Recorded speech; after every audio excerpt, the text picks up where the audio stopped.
who's in control here? And that I think that's a very fair point, a valid point, and that needs to be thought of deeply. And that not only requires people that work in AI, but it also requires philosophers, politicians, basically the whole society, right? It's a societal issue. Yes. And that needs to be addressed, and with all the regulations that need to come in place and to guide these developments in a correct manner. I think there's really work to do, as far as I can see it. But how would you go about it? It seems so vast of a problem. And that is of course the problem. It goes so fast. Yeah. And if it can only be tracked by a handful of people, of course, then that automatically enters a complexity, right? If society cannot keep up, and that's not good. But I still think it's quite crucial that we put lots of thinking on how we would like to have these developments, how we would like them to happen, and well, society should also have a stance in how these developments happen, and it should not be surprised by everything that comes to society, right? Yeah. And therefore, I think it's important that there's what you're also arguing, that we need connections. Yeah. But of course, there's also different goals. There is no a company has a business case. Sure. There's an economic incentive. That makes a total sense. And of course, that a politician or society also needs to take that into account. But there's more to a society than just running it by economy. Yes, sure. Well, and for that, I think we need to bring in philosophers and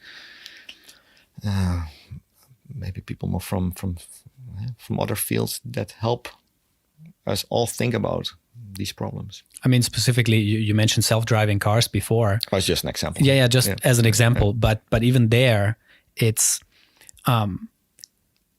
how do you? So let's take an extreme example here. Let's say you have just as a quick segue, you have a situation in traffic where the car just can't avoid causing damage. Let's say it can hit 2 humans or 1 human. Yeah. But there's no third option. What's the car supposed to do? Yeah. And there, I think, is where the philosophical questions about morals and ethics come into play, which is often overlooked as the consequence of these rapid developments. Yeah. Because we have to deal with this all the time. And I mean, hopefully nobody ever has to make that decision, but still in the end, so I read the books by Harari. I don't know if you know them. He wrote these books on developments in biotechnology and neurotechnology, AI, etc. Very famous, these writer, author, opinion. He's driving forward opinion, but he's also pointing this out. So even your example, what do we decide? So do we then need a bunch of philosophers that say, well, this is the rule? Yeah. In the end, it's still a human question too, right? Exactly. What I heard that how they're trying to go about it is they pose this as a question to normal humans, and then they take that and put that on the algorithm. Yeah.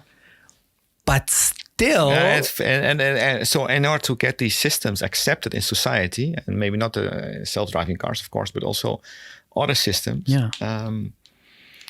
well, they take away some of the control by humans, and it might be good. As examples, an AI machine might be able to see more on X-ray image, right, or an MRI image than a human doctor. Yeah. But in the end, the AI doctor needs to work together with the human doctor because there's more to treatment than just diagnosing, or to healthcare or to medical systems than just diagnosing a disease. But it's very difficult. It is. And also your point of, well, let's ask a group of people how they would respond, and let's build that into an AI machine. Yeah, then. Because there's many differences in how humans respond. That's what we know. That's and true. we started out with that. and we have to deal with very noisy information. Yes. Information is uncertain, and some people make different choices in uncertain situations because we have not, because we do not know all the inputs to the system, right?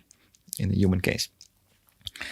So how do we know what's the right decision? Well, I think this is a philosophical issue that needs to be dealt with. Yeah. And we can well say, well, this is the law and follow the law. But the question is, are the current laws and regulations, are they apt? I think the current laws are written for humans, for human cases. Yeah. And soon there will be more. Exactly. And and the development goes so fast. It needs to be, I would actually say this should have been the discussion about all of this should have been started 10 years ago. But, well, I think it's very difficult just to give the politicians the benefit of the doubt. I normally don't do that. But let's say to do that, it's very difficult to see how fast development goes if you're not in the field itself and see every day, oh, we're here already. Yeah. No, I agree. But rather than when the self-driving car is on the road. I agree. But and in that respect, it's society needs to have some control on these developments in order to protect society also against the erroneous transitions. Yes. Yeah, exactly. Yeah. This is also something, we need to get used to. Yeah. Just other transitions happen much slower. Yes. Significantly slower, actually. Yeah. Which that was nice. Yeah. Well, it depends who you ask. If you ask the business, in the end, we're all human beings, right? Exactly.